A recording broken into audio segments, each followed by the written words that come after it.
Ривера жойқын күшпен иектің астынан ұрды. Дэнни мұрттай ұшты.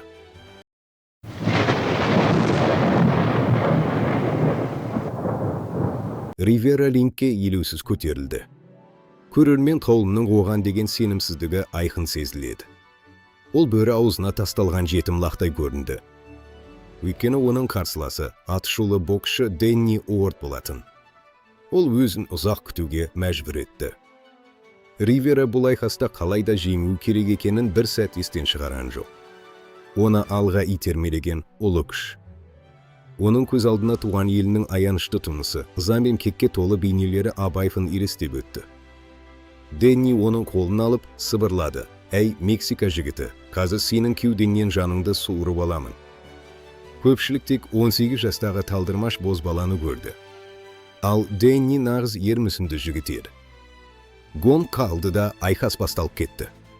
Дэнни Ривераға жұдырықты жаңбырдай жаудырып кеп жіберді. Тәжірибелі боксшының төпелеген соққылары Ривераны керме арқанға жапсырды. Төреші оларды ажыратып жіберді. Осыдан кейін ешкім күтпеген оқиға болды.